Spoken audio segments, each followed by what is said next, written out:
Albert Awol, the voice of the jungle, broadcasting on the DVC to all points unknown. If you're within the sound of my voice, you're listening to Welcome Home Podcast on the DVC.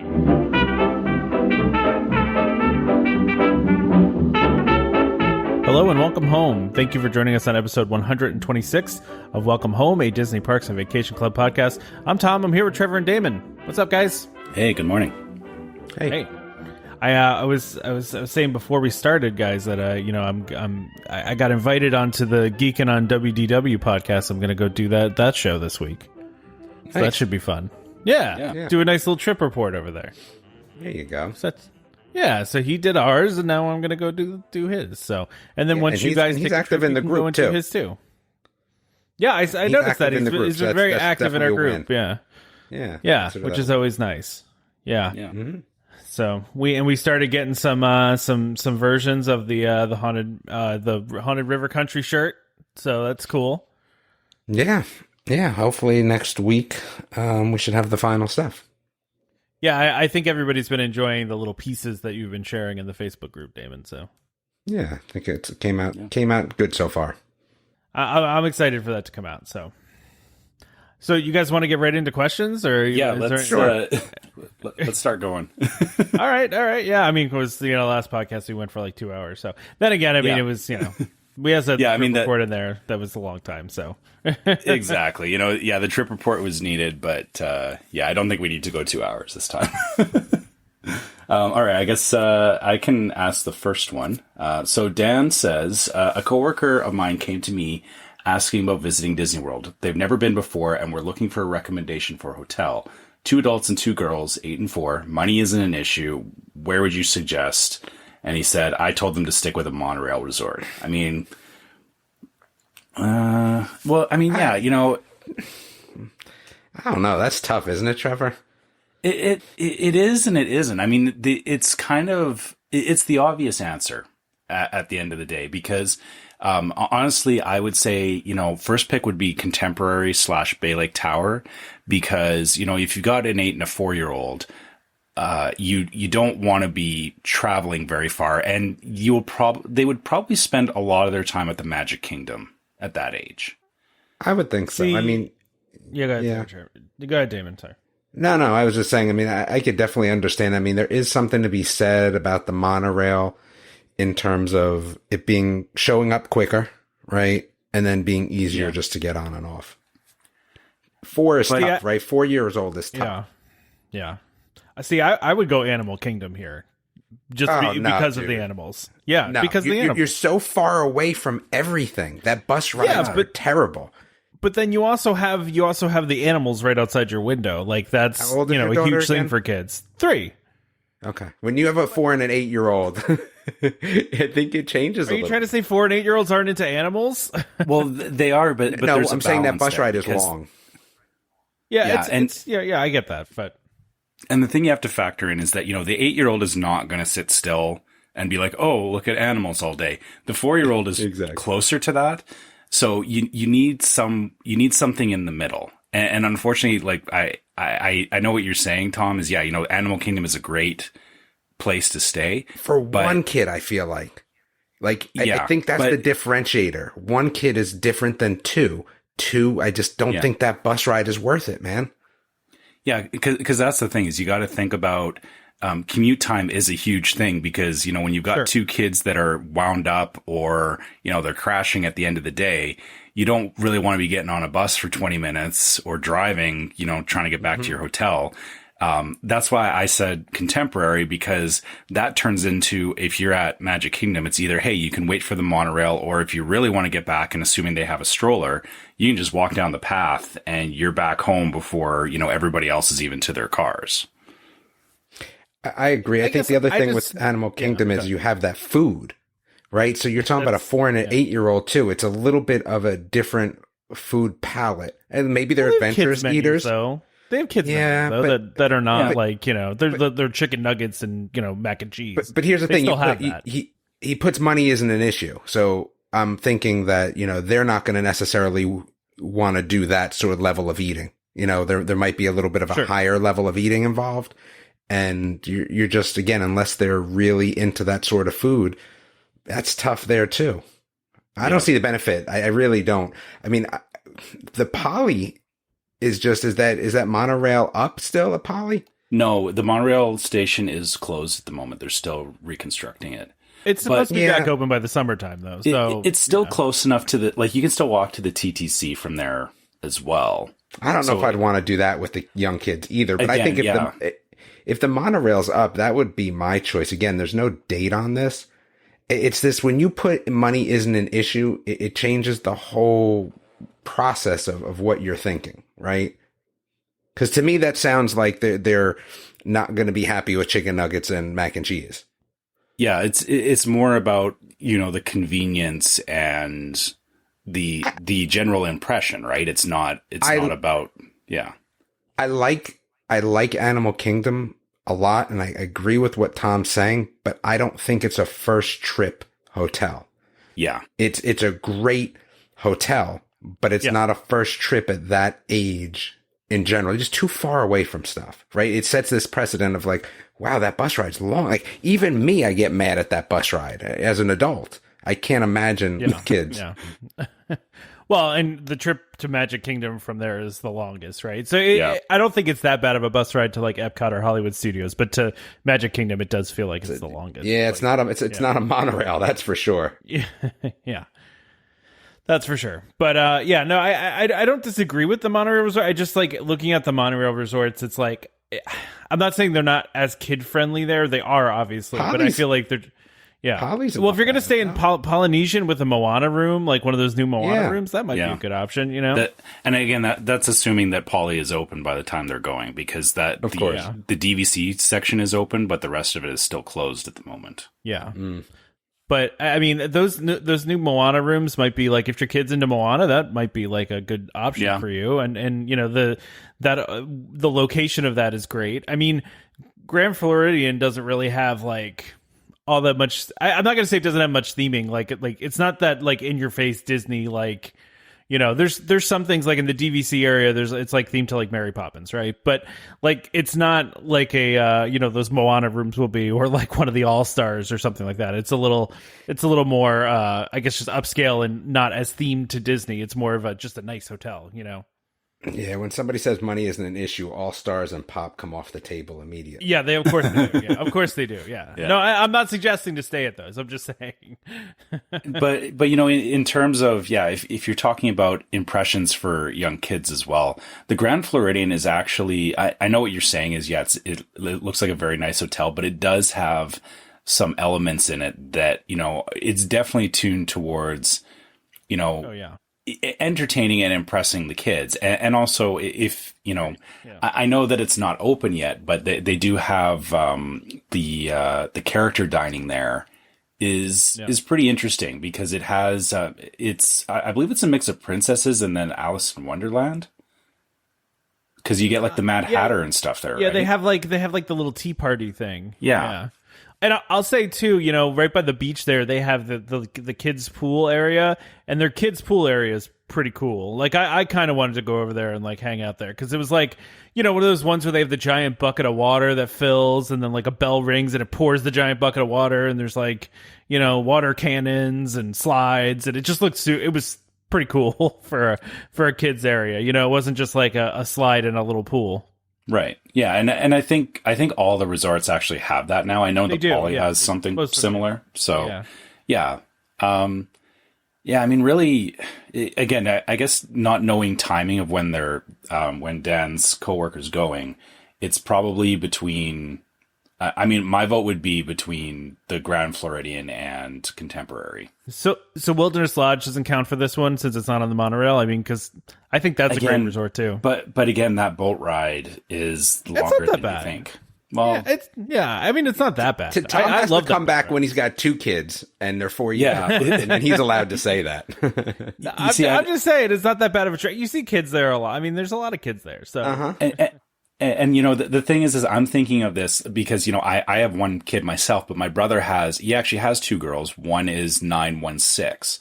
So I'm seeing a lot of this is that it's not just a matter of, it's easy, we'll just travel here.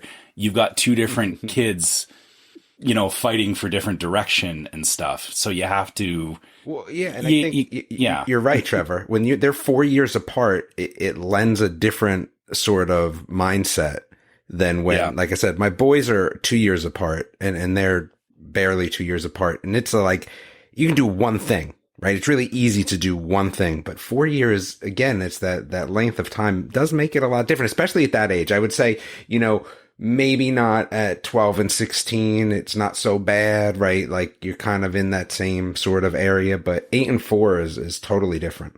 Yeah. I just think I just think that bus ride and the boat rides, you got to keep that to like 10 minutes or under. Yeah. If you can, absolutely. That changes the trip entirely, right? Like, like you said, it goes from being, oh God, we got to get on the bus and we got to, power through this to get back to the room versus, hey, we're back at the room, relaxed, right? Like, well, and I think the other nice thing about it too is that, when you think about some place like Animal Kingdom, if I need to go back with the 4-year-old for whatever reason and take a nap and go back, right? It's just being closer is again saving that time in terms of another 2 rides, because there may be times in that trip where they're going to separate to take one back to the room, or even maybe take both of them back to the room, once or twice a day, which again becomes a little bit difficult when you're that far away. I love Animal Kingdom in terms of, besides the food, I like the theming. Again, it's far, man. Animal Kingdom, the park is far. I mean, that's annoying to me when I have to go there. Yeah. Like, man, this is far. So, yeah, I get what All right. So Glenn here. So is Damon tired of asking the questions? I am 100% tired of asking all the questions. There's no doubt about that. Need more people to ask questions on the group and let me rest a little bit. Let's see. Should Tom be accompanied by some kind of official as a witness the next time he goes on Space Mountain? Let's say by a self-proclaimed ambassador or something. Would Damon believe it then?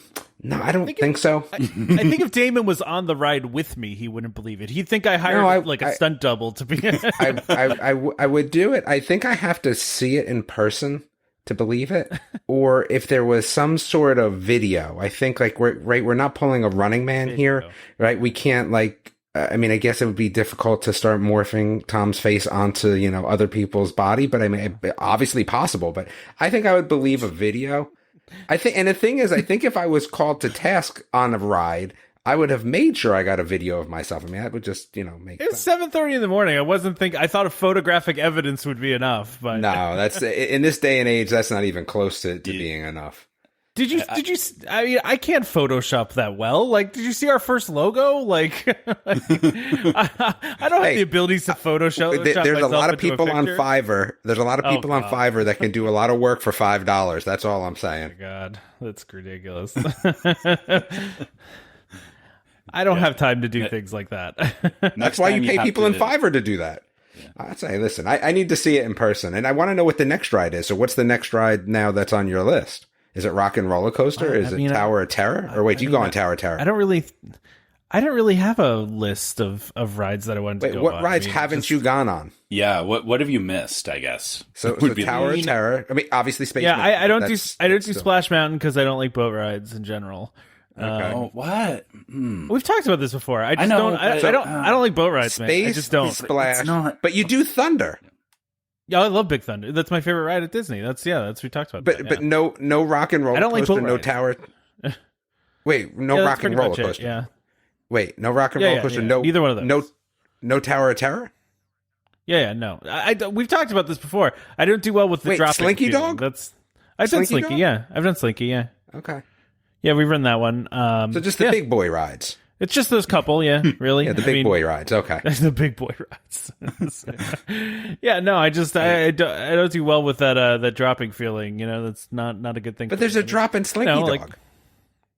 Well, that one doesn't bother me. It's not like a vertical pulling you down kind of drop, though. Yeah, it's a bigger drop than I thought it would be, but it's not that bad. I mean, it's fine. I feel like I would love, I know you don't like doing drops, but it would be the most hilarious thing to do, like a Facebook live stream on Tower Terror. Oh my goodness. Yeah. We would have like 1 million listeners after that. Yeah, I should have gone live for the for Spacebound, but again, like I didn't think we were going in anytime soon. I mean, we were there at 7:30. The park wasn't open yet. I just assumed we would be standing there for a little while, you know. Yeah, and things happen very quickly. Hit that one button on your phone. Gotcha. Yeah, you should have it out and ready all the time. I just it's didn't literally hitting one button though, but that's okay. Didn't even think about it. Next time. Yeah, that's fine. Next time. But yeah, so listen, other people ask stuff in the group, you know, post topics in the group. Damon's tired of it. To go back to the first question. So Casey is asking if I went into any stores at Disney World that offered mobile checkout back in December in a makeshift mouse gear, and they had it and it was awesome. I was curious to hear if mobile checkout has expanded any other stores. So I had the only place I saw it was mouse gear as well, was the makeshift mouse gear, which I was actually really disappointed in the makeshift mouse gear. It had no EPCOT stuff in it. I was looking for like an EPCOT shirt with like the logos on it, you know, the new logos they have for each of like the lands. Yeah. And they didn't have anything. There was like no EPCOT gear in there, and I'm like, how is this mouse gear? Like there should be best EPCOT gear is EPCOT gear. Yeah, that's what I'm saying. EPCOT has the coolest stuff, and there was like nothing in there. I was really bummed. I think the thing about the EPCOT gear is that it plays a little better in just being out. Like, I'm not saying that you're dressing up in a t-shirt ever, but there is something to be said about kind of coming through with an EPCOT gear versus, you know, a goofy shirt if you're trying to keep it a little bit more it seems business a little casual. Yeah, I think you could do business a little casual. More serious. Yeah, you could do business casual in an EPCOT shirt. Yeah. I couldn't even find like anything with EPCOT on it. You know, like nothing. There was just nothing. I don't know why there was so little. Maybe it just wasn't in that store. But I don't know. When I think mouse gear, I think of that kind of stuff. Everything. And yeah, it really was kind of disappointing. But that being said, I did see that they were doing like mobile checkout, and I thought that was really cool. I thought that was a neat idea to be able. You could it's basically you scan it on your phone, and then you know they have a person waiting at the end just to check all your stuff, and that's really it. We didn't do it because we bought like I think one thing in there, and there was no line, so we just figured we'd go up and do it. But yeah, that is the thing. I don't think that's been really talked about too much. Is that whole mobile checkout thing? And I don't know if they're going to offer it more places or not. I have no idea. But I only saw it in mouse gear, so I didn't see it anywhere else. I feel like it would be tough to do in like the Emporium, for example. Like that would be tough to do. There's just too many places you can come in and out of that store, you know? Yeah. I was going to say, I think it's one of those things that if the store is laid out for it properly, it's doable. But yeah, somewhere like the Emporium is just way too chaotic. Yeah, exactly. I mean, I don't know how they aren't constantly. I mean, I'm sure they are, but like that place seems like it'd be so easy to steal stuff if you really wanted to, because it's so big and just there's a mass of people around, and you know nobody's really paying attention. It just feels like it'd be easy to do. Not that I would ever do that. I'm just saying, it just feels very open and everything. So I think it works for mouse gear because it's one entrance in, one entrance out, pretty easy, right?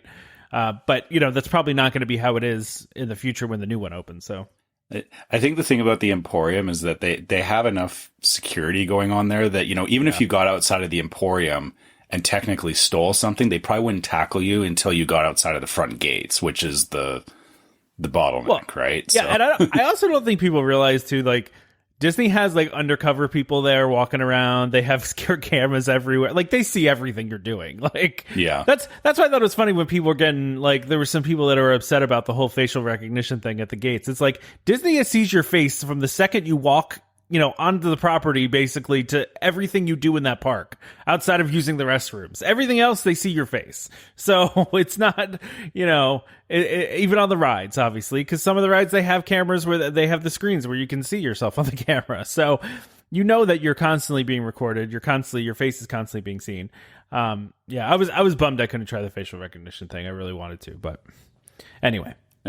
Yeah, Dan wants. Do you want to read Dan's, or you want? Dan says, given the booming prices for resale, do you think we're in for a crash eventually? The resale prices for some resorts are creeping towards the Disney prices with their new incentives. I think to save this from becoming a massive discussion, I would keep it at not anytime soon.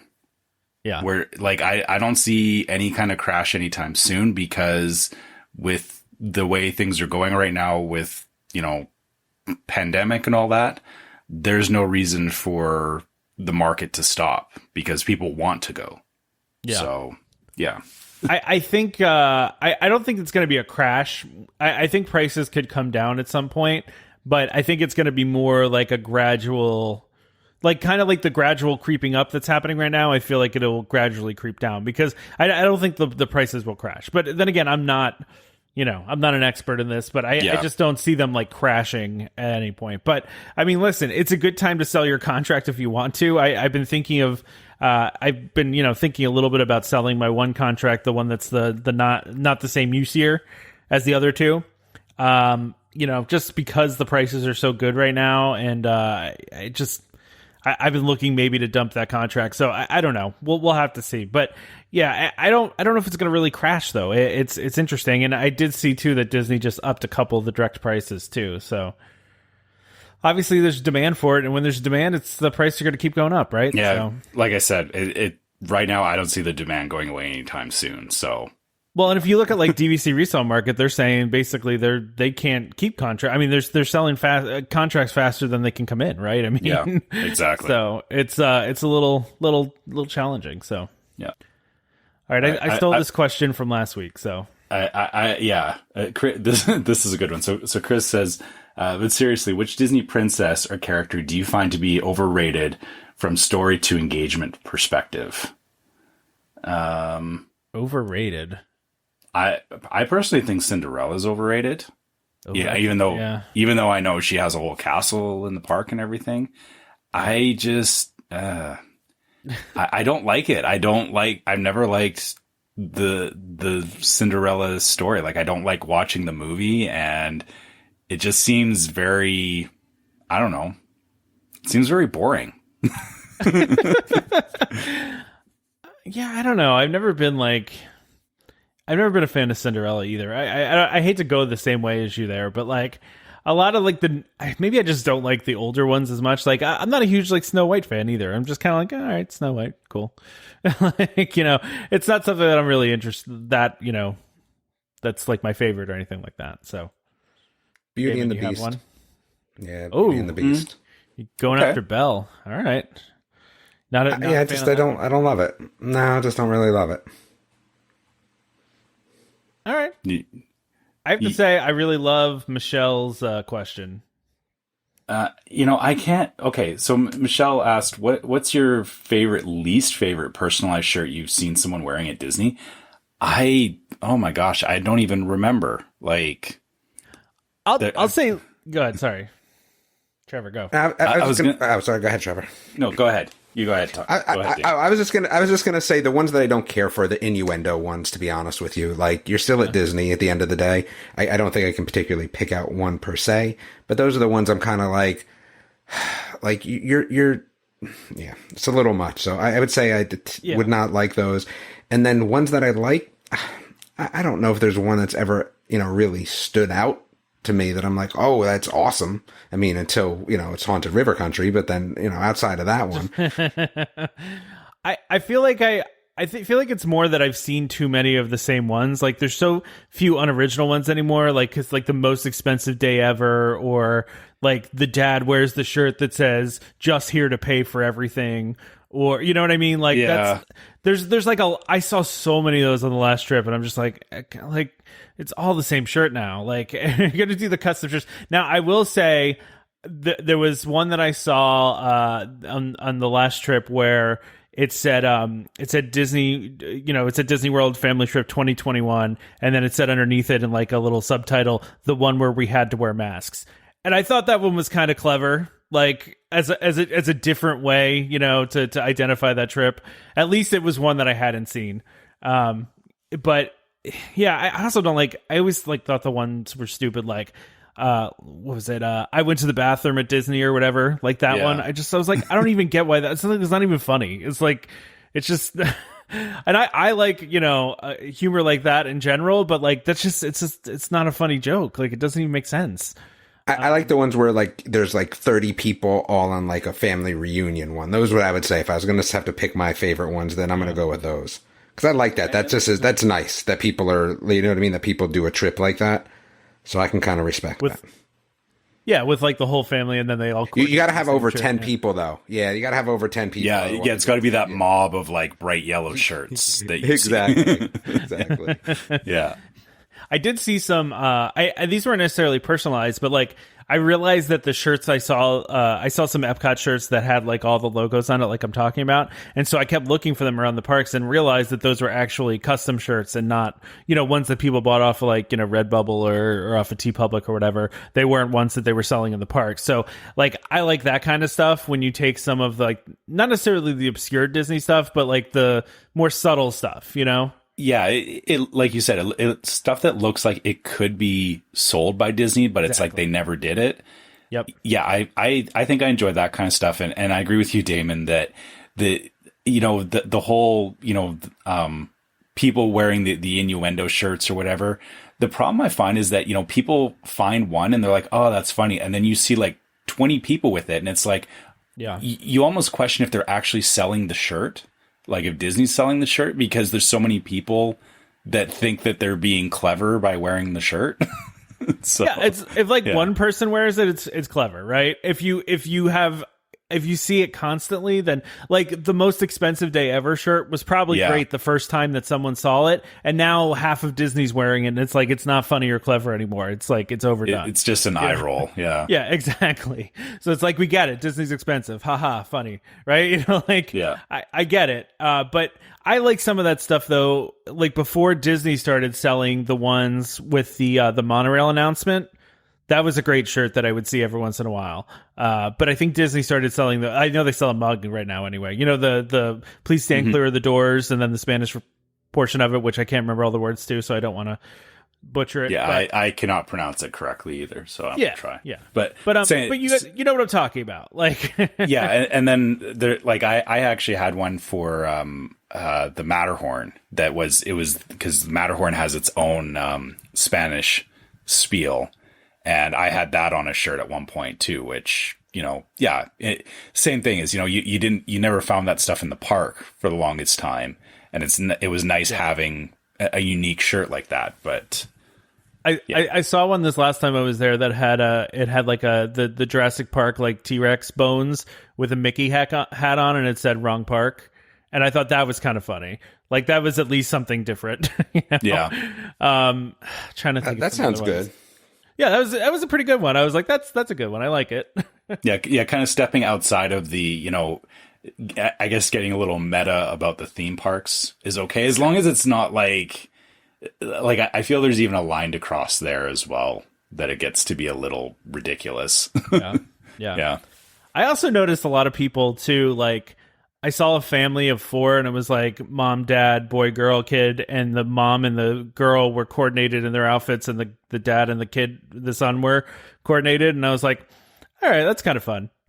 Like I wouldn't do that personally. I'm not like a fan of coordinating my outfits. And I think my wife would roll her eyes at me if I said, hey, we should coordinate our outfits one day. Like she would probably laugh at that. In fact, I don't think I wore anything Disney to the park that entire trip. Not on purpose. It just didn't come up in the wardrobe. But yeah, I didn't wear anything specifically Disney, I don't think. I was hoping to find an EPCOT shirt so I could wear that. Yeah. But my wife did buy like a really cool they're selling a lot of stuff with like the retro Walt Disney World logo that's like it's like a yellow background, and like it has like it says the Walt Disney World, but it's got like the like that 70s font. Yeah. And they've been selling that stuff for a while, but she bought like a cup, the big metal ones, what I'm talking about? Bottle or just water bottle, I guess, but I feel like there's a different word for it that I can't think of. Anyway, she bought one of those and it's pretty cool looking. I liked that, but I was so mad because I was looking everywhere to buy something for myself and didn't really dig any of the stuff that they had right now. And maybe it's just that they have like limited stuff, but I don't know. Yeah, I think that's part of the problem too, is right now they are very much in between stuff, because it's with COVID they obviously they've dialed back on having a lot of stuff out, but then also they're ramping up for the 50th too. So that's true. Yeah, there's going to be a ton of 50th stuff, right? Exactly. Yeah, if it's anything like when I did the 60th at Disneyland, it'll be everywhere. So I'm sure. Yeah. Yeah. Which is not, I mean, it's not bad. Like we talked about this before, like it'd be cool to have that stuff if you went during the 50th. So yeah. All right. You ready to talk about this? Last question. Yeah. Okay. Do you want me to read or do you want? Yeah, go ahead. Okay. So Katie asks, do you feel Disney is going too fast with the mask restrictions / loosening? I hope we'll all be fine considering that children under 12 can't get vaccinated yet in the U.S. and it's a good portion of their customers. I'm concerned that we will get halted due to an outbreak. I'm going in June and will be in a mask the entire time. And all that can go maskless, that's great for them. So she's saying, yeah, for those that can go without a mask, it's good that they're loosening it, but it seems like it's happening a little too fast. So do we want to dovetail this question into talking about the changes in policy? The changes, yeah, sure. Yeah, we can talk about it. So essentially, they've already increased capacity. So Disney's increased capacity. Here's the thing with this stuff, right? So CDC changed their guidelines, and then Disney's really been kind of following the CDC guidelines. And once they changed their guidelines, then Universal did, and then Disney did. So not that I think that Walt Disney World was following Universal, but I think they just take a little bit more time to do stuff. But basically, they have already raised their theme park capacity, so they're allowing more park passes. They didn't say what the number's at now, but they were at 35%. So we could probably guess that they're going to be above 50% at this point. But he actually said in terms of this was Bob Chapek said the other day, in terms of the parks, we're able to sort of raise our capacity limits. We've already started to do that. Given the guidance that came out today from the CDC and earlier guidance we got from Florida, we've already started to increase capacity. So we're going to see an immediate increase in the number of folks we're able to admit into our parks through the reservation systems. Then they've also, and this was the recommendations too, again, this is from the CDC and from the state, they reduced the 6 foot physical distancing. The recommendation was 3 feet, but it kind of seems like they just kind of took away 6 feet. I think they just still want people to distance, but they're not putting a number on it anymore. It kind of seems like. And then, of course, the big news came out, I guess, a couple days ago now, once you guys are hearing this, is that Disney World's no longer requiring people to wear face coverings outdoors, and that started on the 15th of May. Or Universal made the similar change earlier. Now, so it's important to note. So basically, this is only just in outdoors areas, right? So if you're on transportation, if you're in any store, if you're in any restaurant, if you're in line on any ride, if you're on the ride, you still have to wear masks across the board. This is literally just if you're outside in outdoors areas, and then also in by the pools. So that's really the big change, and see, I'm not that surprised by this, and I just don't. I don't know if I want to say it's too early or not, because I look at what the CDC came out with, and the research that went into that, and the science behind it, and I don't But you're I just look at it that way. Yeah, but that is the problem, right? You're trusting people to be honest, right? Yeah, and that's the biggest problem. You're trusting people to be honest. And I saw that they started taking down the plexiglass too. Right, that was something I saw today. Well, God. Yeah, they're taking down some of the plexiglass. Yeah. Yeah. For me, like I said, it's very difficult to want to trust other people that I don't know. And here's the thing. 6 feet in general is pre-COVID sounds really good to me. Post-COVID sounds really good to me, right? Like, I like that just in general. I think that I've had issues at Disney during flu season where people were coughing in too close to me in general. Like, I don't want to get the flu in general. You're paying so much money to be at Disney that it was kind of nice having a little bit of that distance. So, I mean, I get what Katie's saying. Yeah. I'm probably going to, wear a mask myself. I mean, I have somebody under 12 that can't get vaccinated yet either. Hopefully by the time we go, she will be vaccinated. I have no problem with masks, me personally, so I don't really care. It doesn't matter to me. I have super comfortable masks. I don't really want to get the flu. I don't want to get, sick in general while I'm at Disney. So, I've seen people prior to this, a lot of the, overseas places people come to visit from overseas that would wear masks pre-COVID anyway. So yeah, that's a lot of thing. That's a thing in Asian countries, right? Where even if they're feeling sick or, during certain times of the year, that they'll just wear masks anyway. Like that's a part of the culture there, right? That's something that they do anyway. I think to your point. Yeah. So I mean, outdoors, I mean, I get it.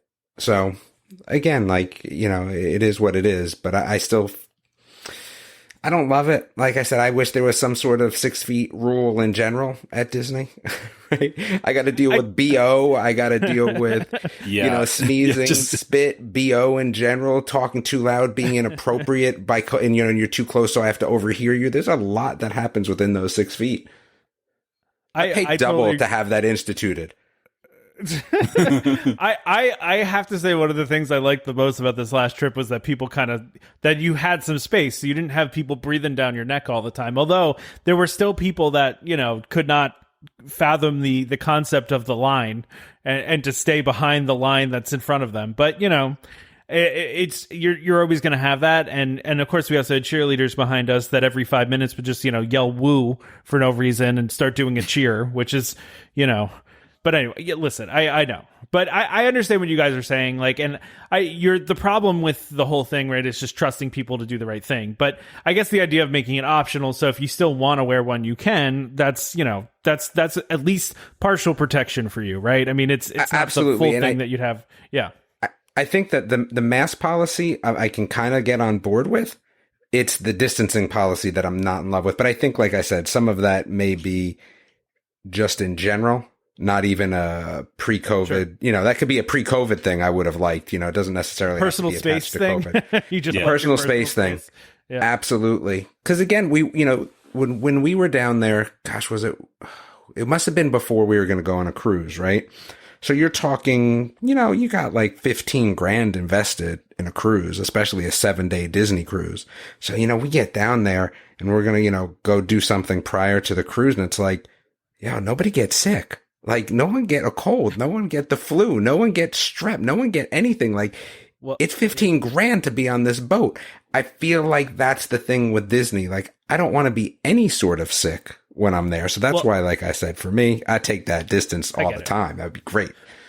When I've told the story on the show before of the person that sneezed directly in my face and and I got majorly sick the next day, where I actually almost fainted. I got so sick. And so that kind of stuff happens, right? But Damon, you weren't here for the trip report. So we were leaving on Wednesday. My wife and I got a stomach bug from my daughter and we're horrifically sick. How did she even get it though? Do you think she got it prior to leaving? Because there is stomach bug in North Carolina. She definitely got it at daycare.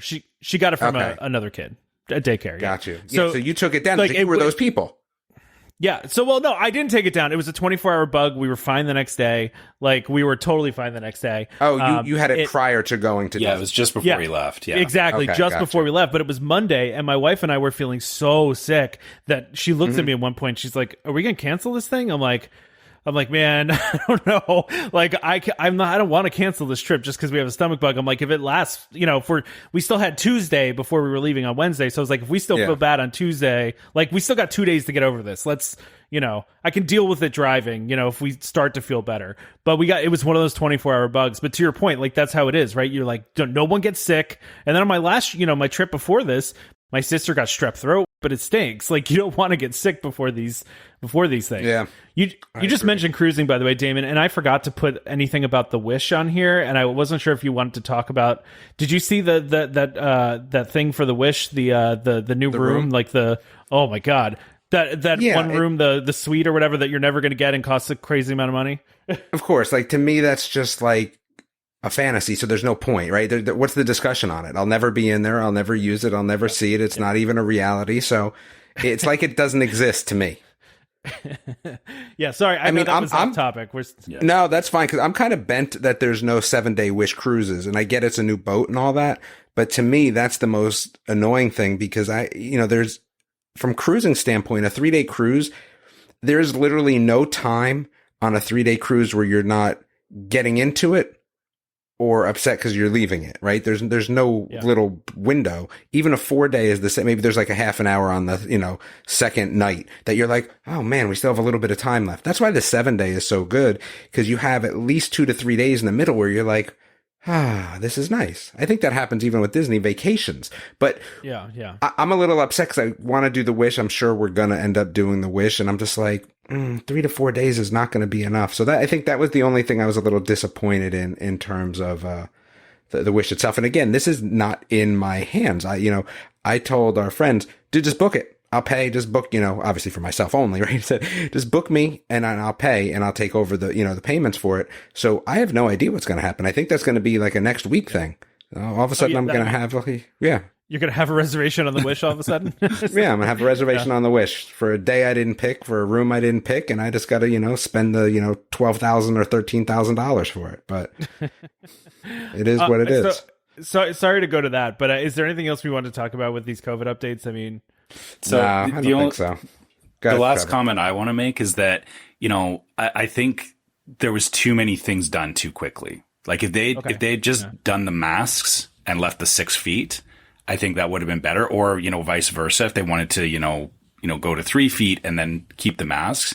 But just like full letting everything go like this, it's inviting chaos, I think. And it's inviting, I don't like it at all. I get it. It's interesting though, like here in North Carolina, for example, they've basically rescinded all the mask mandates for the state, right? So you don't have to wear them indoors even anymore. And I decided to go to a restaurant for the first time since last year. Since early last year, I decided to go get some brunch yesterday with my wife and daughter. And one thing that we noticed in the restaurant was that everybody was still wearing masks. Even though they took away the mask mandates, everyone was still wearing them. There were a couple people here and there not wearing them, but everyone was still doing it. I think at least you can still wear it if you want to, right? So you can still, it's optional for you. If you feel more comfortable wearing the mask, then wear it, right? It was optional before all of this. And I mean, it's not like they're going to go no masks permitted. It wasn't optional at Disney World. I mean, it wasn't optional at Disney World. Yeah. I know what you're saying. We were walking around the boardwalk and there was a group behind us at one point, or that walked by us, and we were just outside and there was nobody around, literally nobody. And it was a group of 4, and then none of them were wearing masks. And, a Disney employee just came up and told them they had to wear masks. And so it wasn't optional before, right? To wear them outside. Now it is. And so, you can still wear it if you feel comfortable. But yeah, I understand the concerns around it too. I just look at it from the point of view of I don't feel like the CDC made these changes just, based on nothing. Things are getting better with the vaccinations and all that stuff. And I feel confident in that piece of it. But I do hope that, nothing negative comes out of it, of course. But, it's definitely, I feel a lot more confident going into these situations being vaccinated and such. So, yeah. And I guess the hard part for me is from my own personal lens. Up in Canada, honestly, it's not going great. We actually had a spike and we've gone back into lockdown. So, hearing them relaxing things at Disney, just from where I'm standing, it's very hard to say, this seems like a good idea, because we're not even at a point where businesses are at 10% capacity here right now. So it's hard to envision that. Yeah, I get it. If I went to Disney right now, it'd be like, oh, everything's fine. It just doesn't feel right to me, I guess. That's the I get what you're part, saying, right? Yeah. No, I totally get what you're saying, because there's these huge spikes in a lot of places, right? There's around the world, and but things here are getting a lot better. The positive rates are going down, the deaths are going down, the hospitalizations are going down. So it's it all feels like things are starting to get back to normal, and this was one of those next steps there. So I'll be honest, it was not the most fun to be there in the summertime with a mask on. I didn't love that, and that probably contributed to how tired we ended up being during the day, just because you just get all sweaty on your face and everything. And I mean, this wasn't even summer though, right? It was still spring weather. It was mid-90s though. I mean, it was but hot. But that's still spring in Florida. So. I know, but I mean, even when we've gone in July before, it usually doesn't get too much higher than 94, 95. I mean, that's usually about what it is. So it was a little hot for May, I think, even. So but yeah, it was, it wasn't great. It wasn't the most fun. I would like to, as someone who's vaccinated, I'd be happy to walk around there with a mask off. Now with, it's a little bit different, obviously, for my daughter who's 3, who both won't wear a mask. I mean, she'll wear it for short periods of time, but not for a long time. And B can't get vaccinated at this point. That's a different story, right? Yeah. So I don't know. We'll have to see what happens. Yeah, I think for a long time here, there's going to be a lot of, people have to make their own personal decisions as to whether or not it makes sense to go, and not, I guess not put the expectation necessarily on Disney, because, Disney's very clearly said, they just want to open back up, and of course, they want to go back to normal. Understandably, everybody does, but, you have to look at it from a lens of, does this make sense for you? Right. Yeah, so, sure. Yeah. And like I said, I think Disney has been, they're doing the same thing Universal's doing, which is following the guidelines given by the CDC and given by the state, right? So, and they followed those very, I felt extraordinarily safe there. Everything was very well handled there.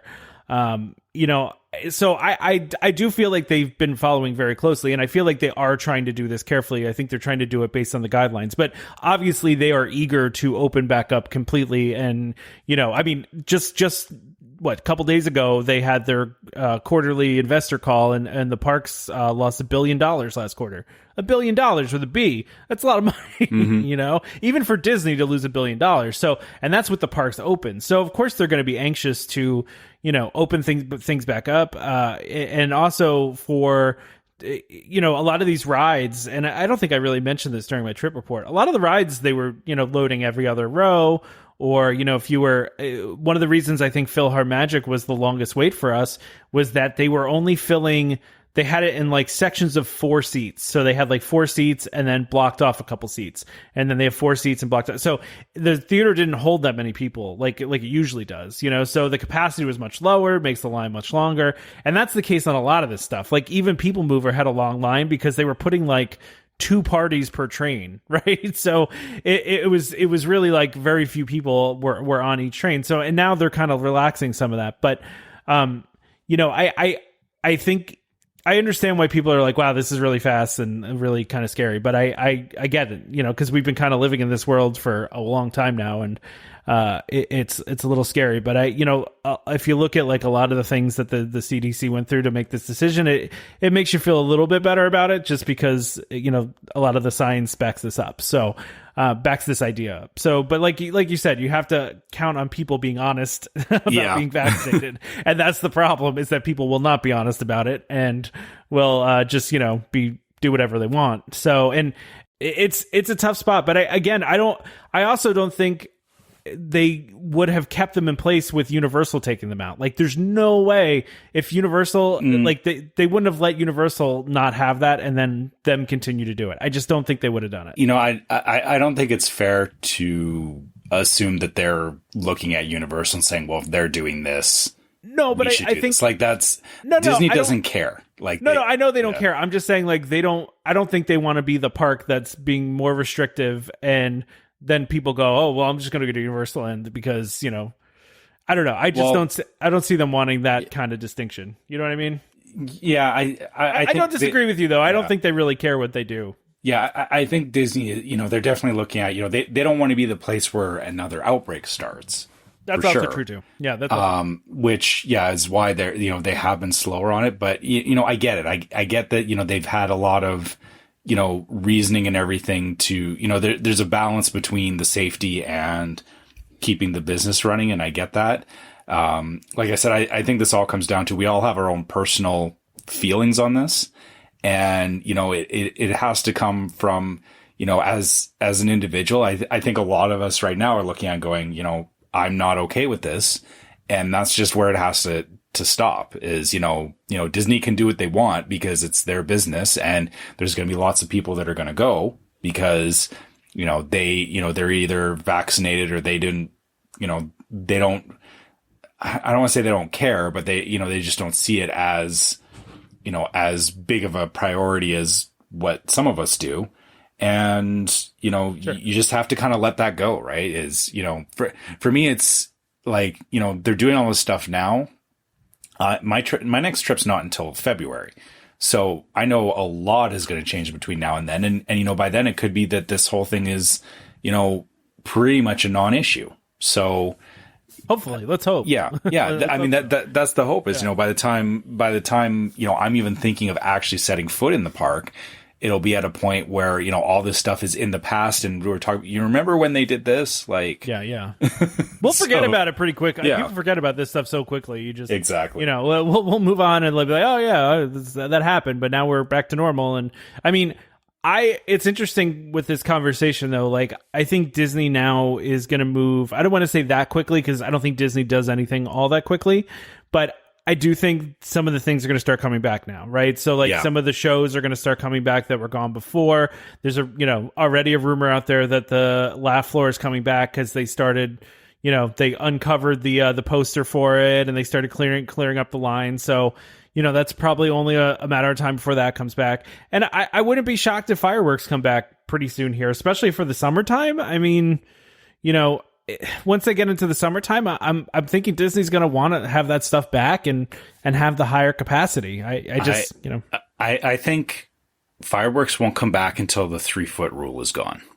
You think so? Yeah. Because again, how do you, if you're having a fireworks show, everyone's crowded into the hub. No matter, no matter what you do, people are shoulder to shoulder. They're, way too close to one another. You can't manage that. Like, even at 3 feet, you can't manage that.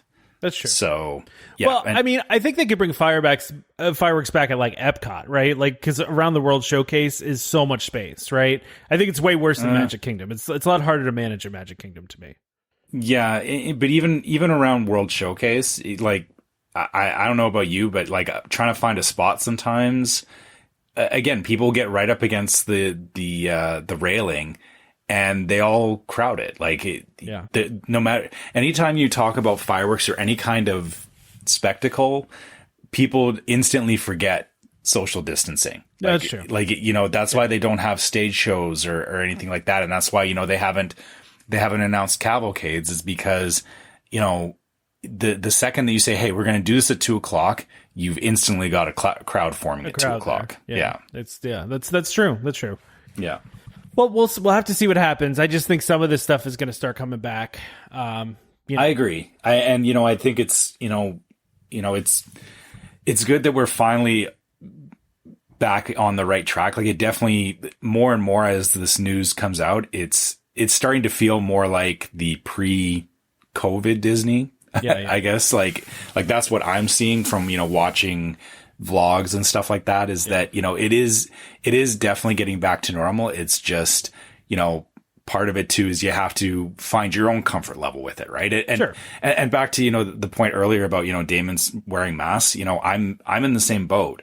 I will, like, I've already said to my wife, when I'm planning to travel now, I don't care who's looking at me weird. I'm wearing a mask. Like, I'm going to be those people on the plane that, I'm wearing a mask because, I don't want to get sick, and I would like to do everything I can to try and minimize that. And yeah, I don't care anymore if there's there used to be kind of a social stigma around it. It wasn't that people like looked down on you, but it was like, what are you, a germaphobe? Was kind of the attitude. Yeah. Or are you sick? Stay away from me. Like, well, but now it's just like, I don't care anymore. It's just, I'm doing this to protect myself and my family, and that's as far as this is going to go now. Yeah, no, and I think that'll be fine. Like, I don't mind wearing a mask too. I always do, whenever we have to wear them. I mean, I'm not going to lie though. It would have been nice not to have to wear one when we were at Disney, and being fully vaccinated at that point, I would have felt comfortable doing that. But, I get it too. I mean, I understand, the whole idea there too. So we probably should do our ad. We're like, we really pretty far in here. Yeah. Right. Our ad this week is for DVC Rental Store. The DVC Rental Store, a World of DVC company, offers magical vacations at incredible value. Save up to 60% off retail rates at premium Disney resorts. DVC Rental Store now includes deposits as low as 25% at the time of booking and a built-in cancellation policy for every reservation. And as always, DVC Rental Store pays out the most to members looking to rent their points. Want to learn more? Go to dvcrentalstore.com or call 1-855-DVC-RENT. That's 1-855 382-7368. And of course, when you call them, let them know that Welcome Home sent you. Okay. So now that we've had this real long conversation about about this stuff, I hope we didn't upset anybody in this conversation. We understand, everyone's got their personal opinions on this, and I was saying to you guys before we started the show I'm actually really proud of our group that it has not devolved into a mess, because I've seen some of these Disney groups are in bad shape right now, man. Like after they made that announcement, it was like all out war in some of these groups, and ours kept it civil, and I appreciate that. Yeah, and that's exactly it. And that goes back to what I was saying. Everyone has their own personal take and personal choice on this, and I think we can leave it at that. We obviously have our own opinions on the show, but that doesn't invalidate anything that you guys are thinking about this. Yeah, I think you should be able to, as far as this goes, if you want to continue wearing a mask when it's optional, then continue wearing a mask. I think that's fine. In some of the pictures I've seen, a lot of people are still wearing them, and that's cool. I mean, and they're still you still have to have one, because you got to wear them within the ride queues and on the rides. So, yeah, and anywhere else you want to go. So you still have to have one. But, I don't know. I look at it from, that I don't know. We've been over this. Let's go over to news. Yeah. I don't think we can say much more on this. Let's get to some actual DVC news, which this is kind of funny. It's funny. And I'm sad that I never got notified of this, because that would have been nice. So DVC is issuing a tax credit to some resale buyers. So people that purchased between 2014 and 2019. Which I would be one of those people. Well, so because I bought 2019. Don't get that excited about it, Trevor. I got 2 emails, and my credit is 59 cents for each one. So I was thinking woohoo, maybe I'll get, even $50 or something. But no, okay, no. Both of mine were 59 cents, and I'm going to assume because both of them were Animal Kingdom that's why.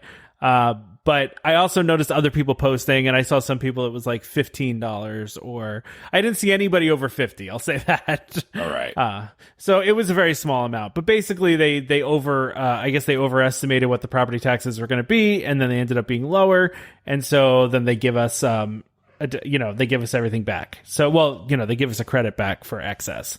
Yeah, and just so it's clear, it wasn't like you were getting a check. It's just that credits towards your next year's dues. So it means you're paying a little bit less for your dues, which, again, I'll take that. Sure. There's, even money I don't have to pay later is still money in my pocket. I'm really excited about my 59 cents. That's what, $1.18 that I'm getting back. Woo! Can you even buy a coffee at McDonald's for that much? Or no, I don't think so. I mean, you certainly can't buy anything on Disney property for that much. I mean, I'm trying to think of anything you could buy that's $1 at Disney. Nothing. There's nothing. Yeah, if somebody can find something that costs $1 at Disney, post it in the group. Oh man, that's a fun challenge there. That's a challenge. I'm challenging the group right now. Find me something at Disney parks that costs $1. It's $1. Yeah. Not possible. It's not possible. I think there might be some stuff by the tills that it even costs more than $1 to do a press penny at this point, right?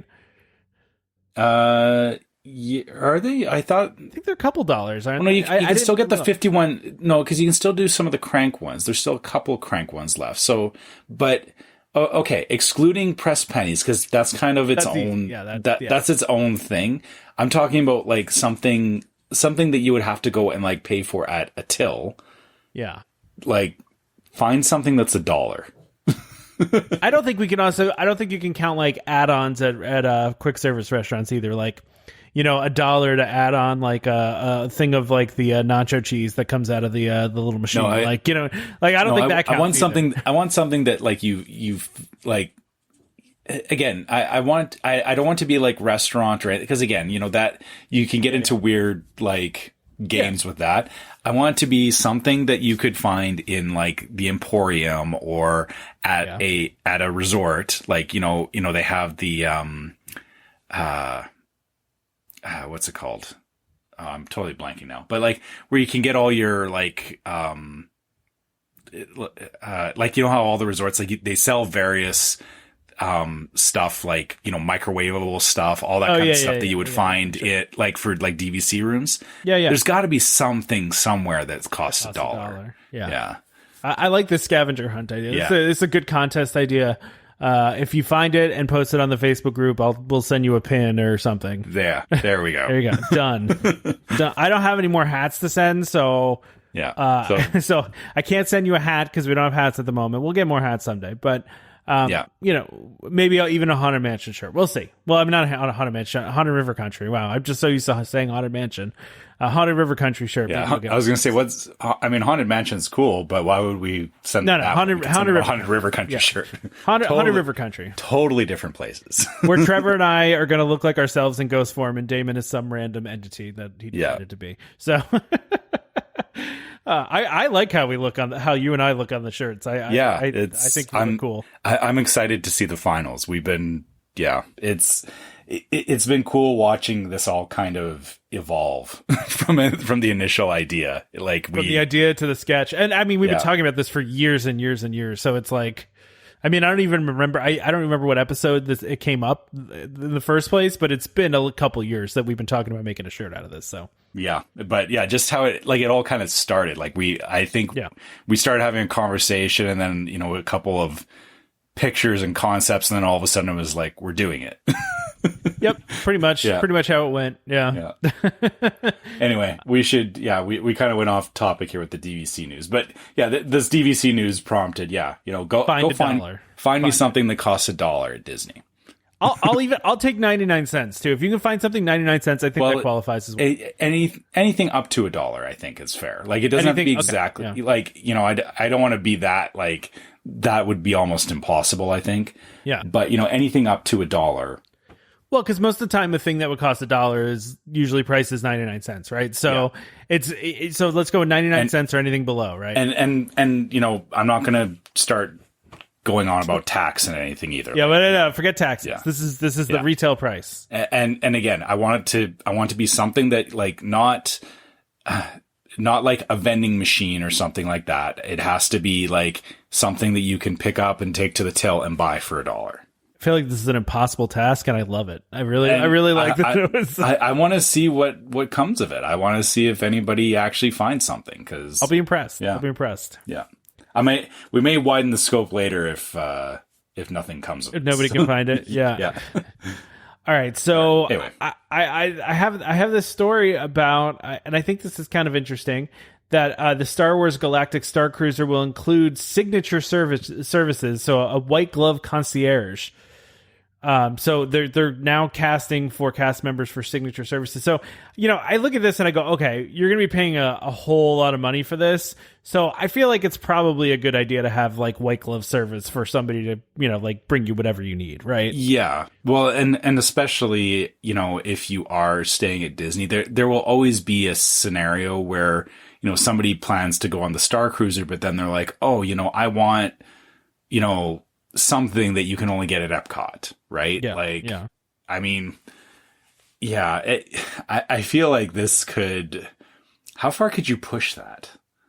What, like of stuff that they could do for you? Yeah. Like, well, you know, as you're saying this, I'm just thinking to myself, like, I think it would be kind of cool, you know, it would make it more worth it and cost Disney like nothing if they decided, okay, so I'm sure they're going to do this. I'm sure they're going to have like vacation packages where you can bundle this into something else, and then say maybe you spend all this money on the Star Wars thing, but then they give you, you know, 6 free fast passes along with it or something. And then that concierge service helps you schedule them, and you can get anyone you want. It's not like restricted by if it's available or not. Now, given when fast pass comes back, I don't think it's going to be the same as it was before. I think they'll probably move to like a paid service or something like Max Pass. But, you know, they can throw in stuff like that to make it more worth it that really costs them nothing, right? Yeah. I'm just thinking about that. Yeah. And it like, yeah, this is, it seems like a really cool idea as part of a larger trip. I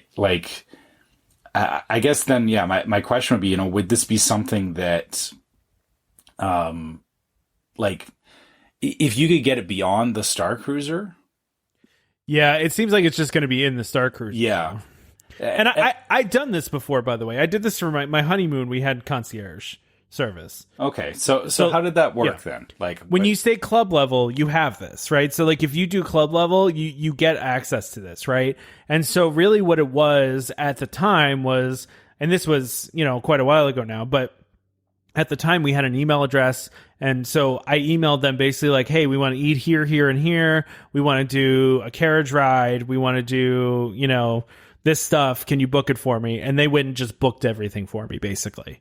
So it's not great if you're the type of person that like likes to control all that stuff too, because like, they're doing it for you and they can be scheduled at any time. And given that was the one place that our vacation actually got screwed up, is the concierge made a mistake.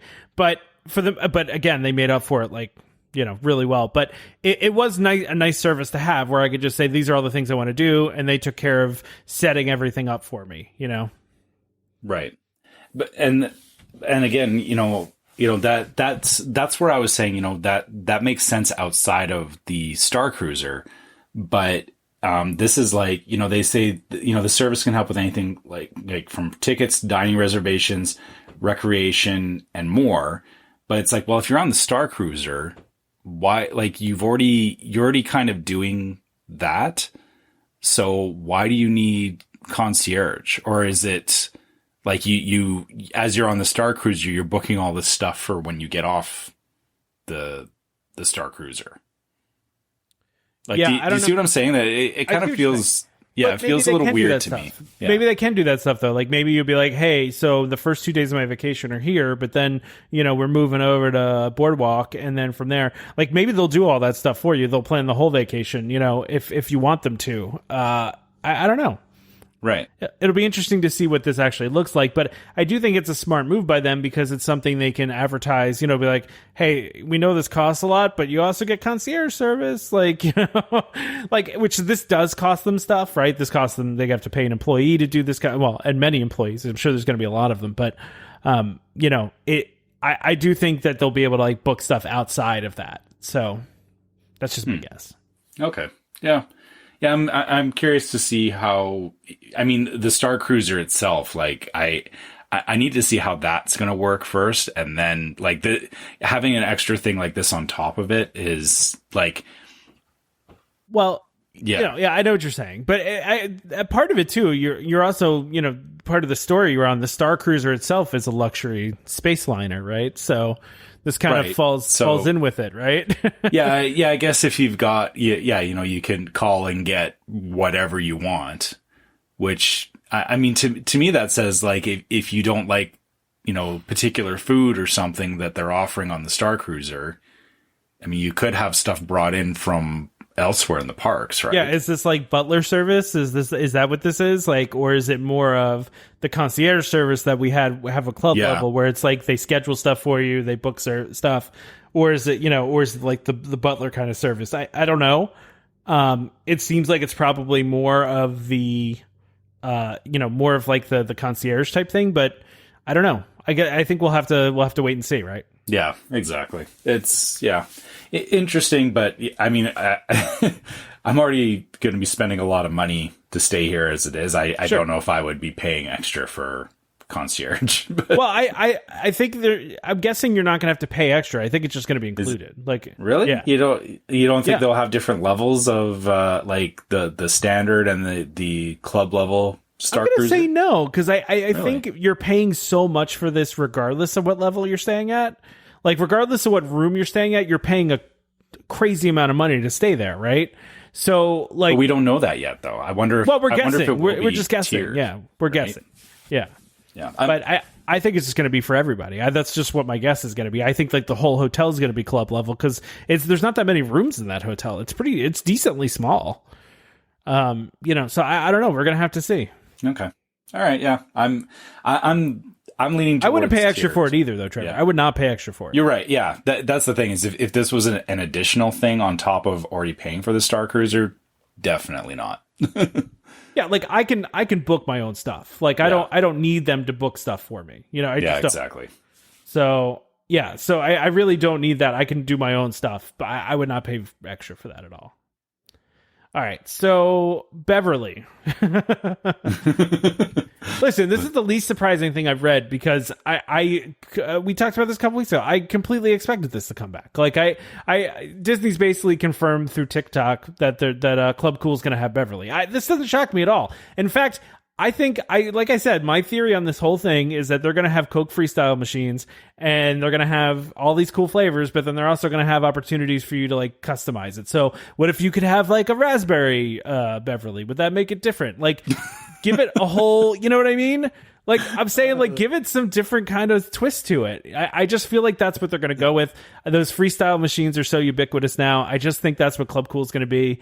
And they can still limit like the crazy flavors you can do with those machines, right? Like it doesn't always have all of the options for each soda. So like the melon flavored one, you're probably not going to be able to also throw in something else in there, But I could see like a Beverly. You could maybe have a lime Beverly. You could have a raspberry one, you can have orange. All the options for tasting awful soda. Yeah, exactly. This is what I'm saying. I think it's a great idea. I hope they do it.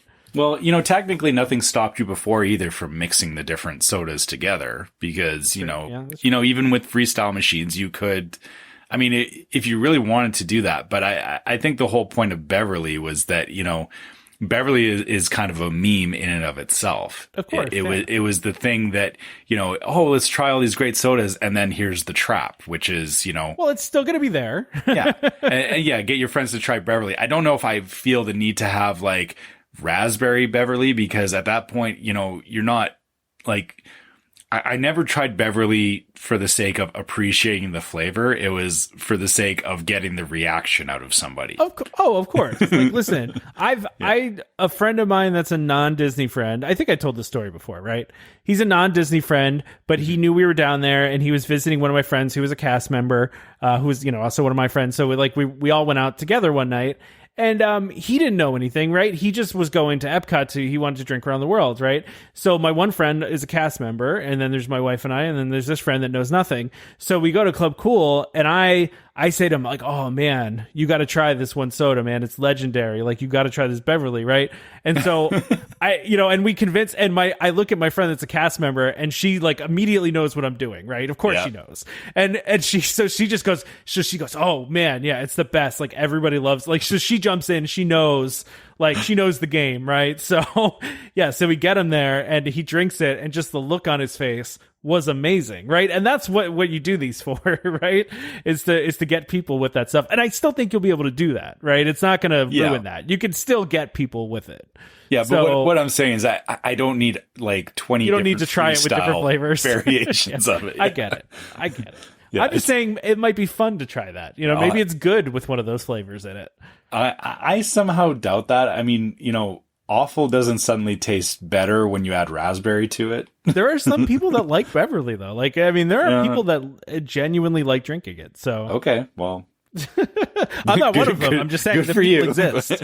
They exist, right? So, okay. Well, I think that's probably enough of that. I'm excited for that. I also had a thing in here too. I don't know if you saw this, but that Imagineer that shares everything on Instagram, like I'm assuming he's authorized to do this because he does it all the time. The floor of the new Club Cool is going to be made of like recycled the green glass Coke bottles. So like they're incorporating them into the floor, which I think is kind of cool. That's kind of neat. Fun little design element. I didn't put it in here, but I read that and I thought that was kind of cool. So that actually reminds me of they did something similar in Radiator Springs Racers. So not broken glass bottles, but there's actually a couple of the walls are actually made of bottles. So like, that's cool. So yeah, it's like green and brown and all that kind of stuff. But yeah, it's a very cool effect because when the light hits it, you get all kinds of different visual stuff going on, right? Like it's cool that they're doing that one, as a means of recycling, but also, it makes for a neat aesthetic that you don't see anywhere else. Exactly. And before anybody says anything, it's not like there's glass sticking out of this, right? It's not like there's it's coated in resin and it's just part of the design. They incorporated it into the tiles and I just think that's kind of a neat design. Like, it's one of those little details that you don't even expect, but like Imagineering does because it's what they do, right? Like, no one's going to notice that. Like, no one's just going to look down and go, oh, look, yeah, maybe they will now that we told them that it's going to be there. But I don't do Instagram, but like if I did, I would follow this Zach Ridley. I think that's his name, right? Zach Ridley is a guy. He's like the one that posts all the stuff. Yeah. So I don't do Instagram either. So yeah, somebody will have to confirm that for us. Yeah, but that's the guy. Like, he posts like previews of everything and all sorts of cool stuff. I'm trying to find the article now so I can send it to you so you can see it. But it's pretty cool. I like it as an idea, and it's just again, one of those neat details that you really kind of love about Disney that they do that no one even would think to do. So yeah. Let me see, what's this guy's name? Zach Ridley. I was right. All right. Look at me remembering things. All right. So yeah, so I sent it to you to look at, but it's cool because it's like, it's got some of the blue pieces in. I mean, not blue pieces, like the green, like those green bottles with like kind of into it. But again, like, it's not obvious. Like, you wouldn't look at it and actually know. Oh yeah, this isn't anywhere near like the it's very obvious in Radiator Springs Racers. This is very subtle for sure. Yeah, very subtle. Yeah, but it's like I said, very cool. So anyway. What else do we have? What else, Trevor? Jungle Cruise. Yeah, I mean, so it's going to premiere on Disney Plus and in theaters on July 30th. Which that's cool. So they're doing the hybrid launch on both Disney Plus and in theaters. Yeah, and I noticed, I think this is the last one that's going to do the hybrid. I think after that, because I think they announced a couple of the Marvel ones later this year are just going to be theaters start off. Well, they shortened the time from theaters to Disney Plus to like 45 days. So it used to be like way longer than that before stuff will come on streaming. Now it's going to be 45 days after premieres they show up on. Well, even I think that's too long. Like I get that they still want to push the theater thing, and Damon had to step away, but I'm going to back him up on this because I know he would say this is, I feel we're at a point where you can get as good as, if not a better experience at home than going to a theater. And I get that they want to push the theater thing, but if they're offering it, if they're giving you the choice of Disney Plus or go to the theater, like give me that choice. Don't make me wait 45 days because, when they're advertising and hyping up around these movies, that's the time that I'm thinking about it. And that's the time that I'll most likely, if I'm going to pay extra for it, will be that time. If you wait a month and a half and then, oh, hey, yeah, it's available now on Disney Plus. By that point, I've already forgotten about it. Like, Is this one that you'll do on Premier Access that you'll pay for? Because I haven't paid for any yet, but I'm going to definitely pay for Black Widow when that comes out because I've been waiting to watch that movie for over a year now, right? So it's supposed to come out last year. So I'll pay for that one. I'm excited for this movie. At first I was like, I don't know what they're going to do with Jungle Cruise in a movie. And then I watched the trailer and I was like, all right, I'm excited for this. It looks kind of cool. I like The Rock. The Rock's cool. Yeah. I like Dwayne Johnson and I like Emily Blunt. So yeah. I think we feel that, it's the kind of movie that we could definitely enjoy. And, for the $30 or whatever, it does translate to a movie night, right? Exactly. Yeah. And yeah, this is one that I don't have a problem paying for. So. Also, by the way, I was not interested in Cruella at all. And then I watched a couple trailers and it looks kind of good. I mean, I'll wait to see what the reviews are, but the trailers look good anyway, and so. But I'm not going to pay for that one. That's not what I need to see now. I'll watch it later. Yeah, exactly. I think it's, it's getting. I mean, really, it was already there before. Is you when you're going to a movie theater, you decide which movies you really want to see in the theater and which ones you want to wait to come out on DVD, right? Exactly. And that's kind of what's happening now. Is you can decide, hey, I can either pay for premium access to watch it now, or I can wait however long until it's just available on the platform. Exactly. And yeah, like I said, this is going to be one of those shows that I think we are going to sit down and watch it when it comes out. But I'm conflicted on this one. I don't know if I feel like I need to watch it early or not. Like, the Marvel movies are hard, right? Because you kind of want to watch it without a spoiler. Because they always have a thing that happens in that's going to be all over the internet that you don't want to, spoil for yourself. And it's hard to avoid sometimes, Yeah, I mean, I don't know. I do a pretty good job of ignoring the big obvious places that spoilers get posted. So, and maybe I think of it as a good exercise. If there is a movie I want to see, it actually trains you to stop, going and reading social media and comments on YouTube and stuff, because, that's the only way you can avoid it, which isn't a bad thing in my opinion. Well, yeah, I'll say this though, like, so Endgame had come out like right around when my daughter was born, and early on, when they're really little, we didn't go anywhere for a while. We didn't want to leave her with anybody, when they're a baby like that, right? So I couldn't really go and see it. And I remember I was on one Facebook group and like immediately saw, like, without even trying to, like, I was just scrolling by and saw like the big death in that movie, right? Like, without even, and I'm just like, I wasn't even trying to avoid this, but I also wasn't trying to look for it either. And it just popped up in my screen before I could even do anything, So it's hard, I think. Yeah. Especially the Marvel stuff like that, Yeah, I get that, but yeah. Even now, I don't even want to spoil it for anybody who hasn't seen it. But at this point, if you haven't seen Endgame, it's on you. but that also goes back to my point about, them going back to theater releases and then, releasing it on the platform later, is that, having to make the choice to go to a movie theater, again, right now, that's completely off the table for starters. But, even when things get back to normal, I'm not like, it has to be a really, really good movie for me to want to go to theaters.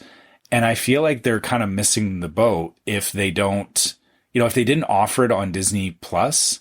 Like, I feel that there's a whole market of people that would go for it without, feeling the need to go to the theater. Like, if I had the option to watch it day one on Disney Plus at a premium, yeah, fine. I'll do that before I'll go to the theater. Right. Yeah, I know. So, I would agree with that. Okay. Do we have anything?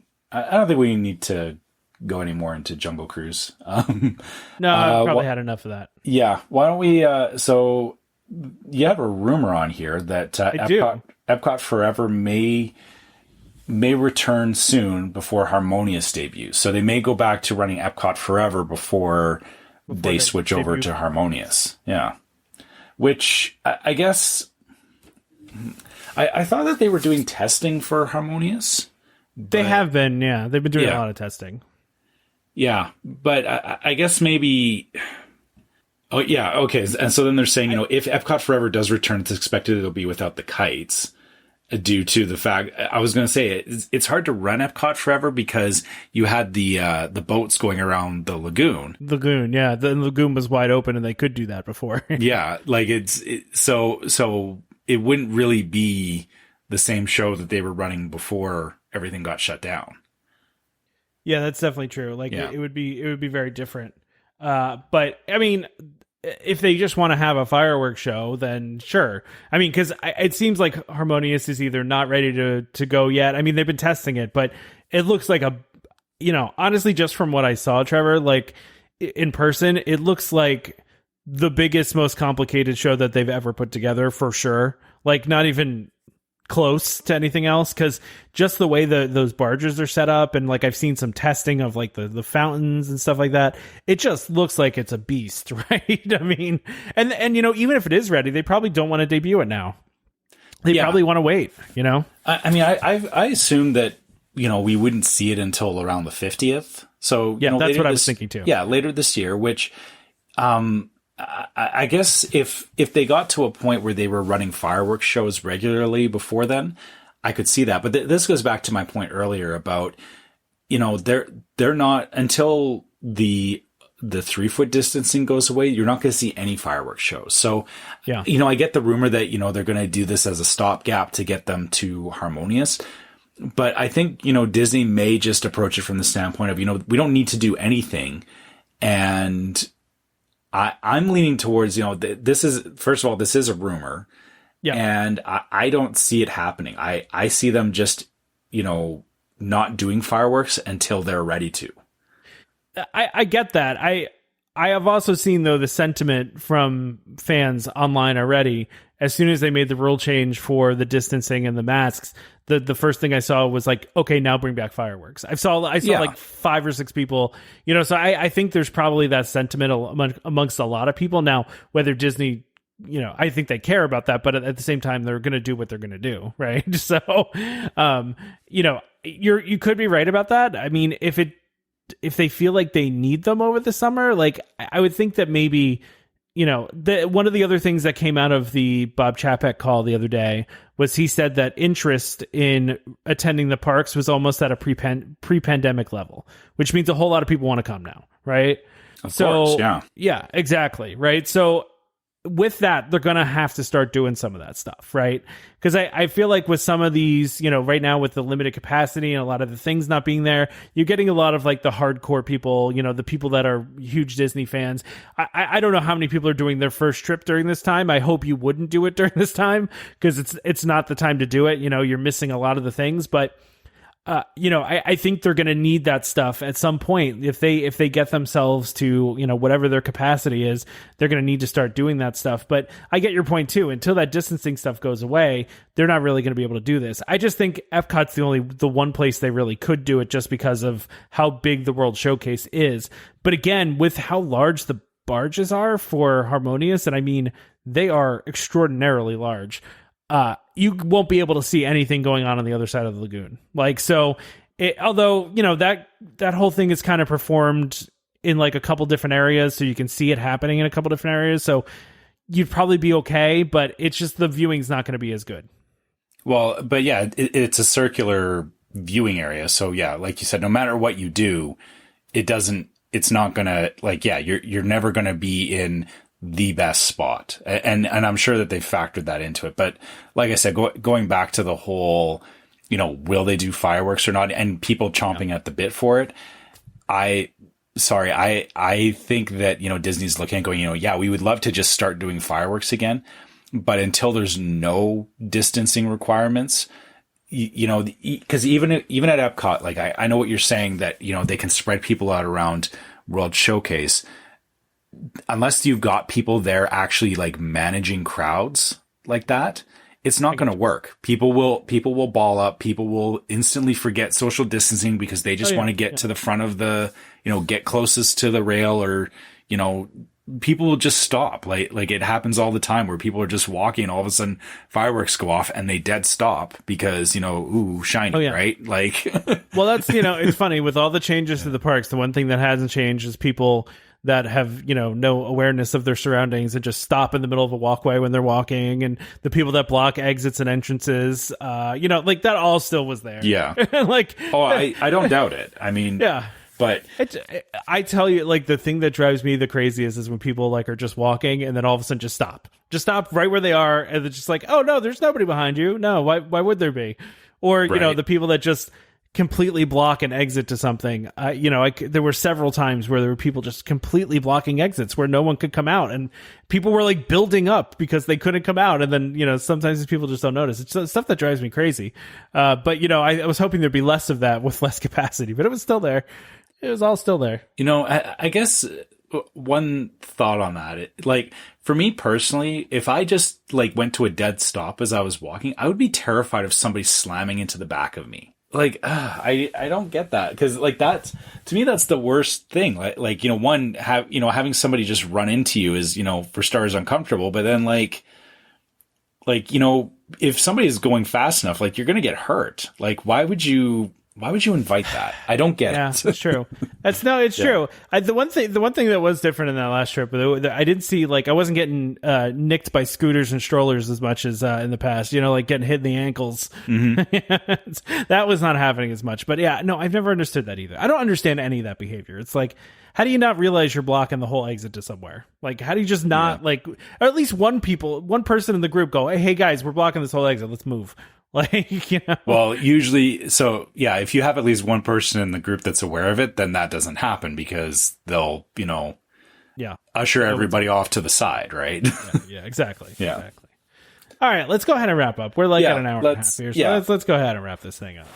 Okay, so if you have any questions, comments, want to share trip reports, anything like that, you can always find us at welcomehomepodcast@gmail.com. We love hearing from you guys. We, listener questions get onto the show through the email.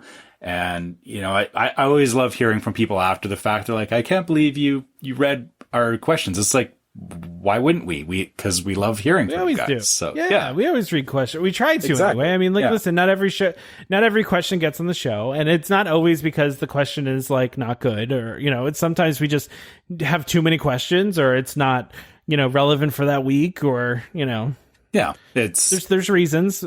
but keep submitting them because we love hearing from you guys, and even if we don't read them out on the show, we still love reading your questions. We'll try and respond back to them as well if we feel that, if you got some really important information that you want to get, we try our best to help you guys out.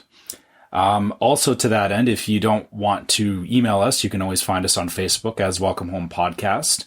And if you haven't joined it, make sure you look for the Welcome Home Disney waitlist. Join our group that we've been talking about here through the show. Lots of great discussion there, and you may even find some things on there like a preview for the shirt that we're making. So good reasons to be in the group because it's where a lot of our community is. And again, we've got a lot of really great people in there. It's very civil, a good, positive Disney group to be in. So make sure you join it. Yeah, and we'll have some. I mean, I don't want to do a tease here, but we do have some things coming up in the future here that we're going to do. I'll just say we're going to do a Patreon at some point. yeah, we're working on some things. As usual, things don't happen instantaneously with us. We will figure out when the right time is for these things to happen. Well, and the Patreon's probably going to include some more access to us in some different ways, through like Discord and stuff like that. So we're going to do some things. So we're testing things. So keep an eye out.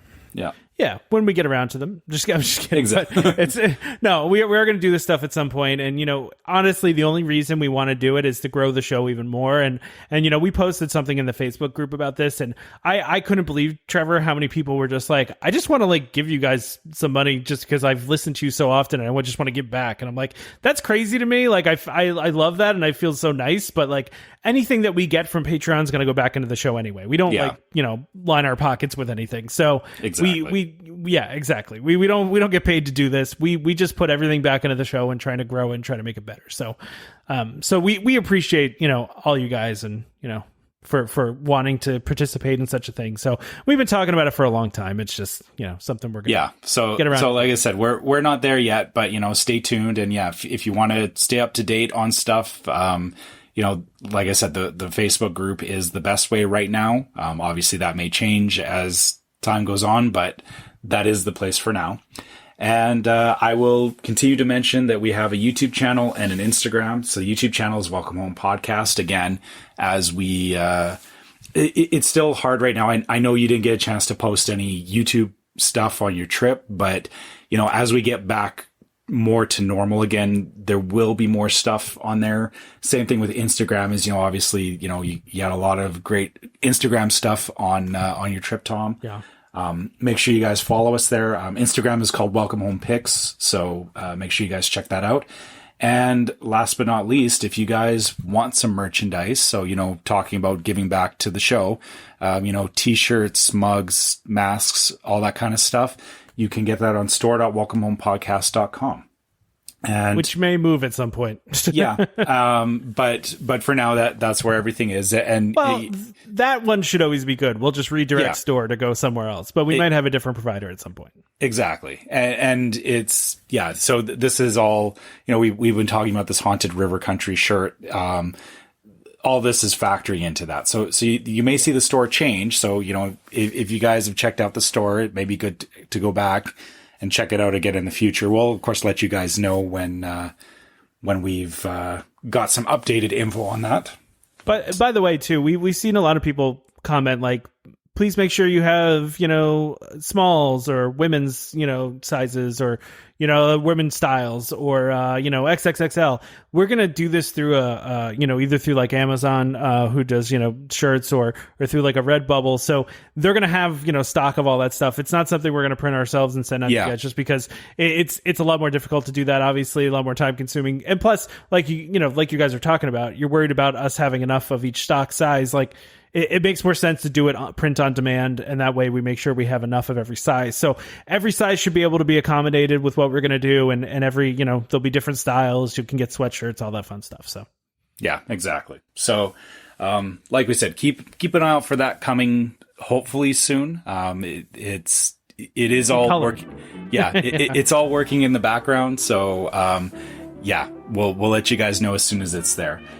And just a reminder, if you guys are, if you have an iTunes account or, really anywhere that you can leave reviews, make sure you leave us a review, because we can see those reviews. We do like getting the feedback from you guys. It's just good that, it helps us get better. It helps other people find the podcast as well, because the reviews do affect search results. So make sure you guys leave us a review if you've got the time to do so. Yeah, and of course, don't forget to subscribe to Welcome Home Podcast so you can be reminded every time we release a new episode. You can find our podcast on Apple Podcasts, Google Podcasts, Amazon Music, TuneIn, Stitcher, Spotify, just about any podcast app. You can find us, just search for Welcome Home, look for the one that says Disney and DVC, that would be us. Just a reminder to our listeners, Welcome Home Podcast is for entertainment only. We are not employed by the Walt Disney Company, and as such, any and all opinions we express on the show are our own, so please consult a DVC representative or Disney cast member for more information about anything we talk about today. Huge thank you to DVC Rental Store for sponsoring this episode. We really appreciate it. Please check them out if you want to rent your points out or if you want to rent points. So join us next time for more Disney Parks discussion and, of course, more DVC talk. We hope to see you all real soon. This is Skipper Albert Awol, the voice of the jungle, signing off from Welcome Home Podcast on the DVC. Do a huddle when we hit a chair. How she can cuddle is no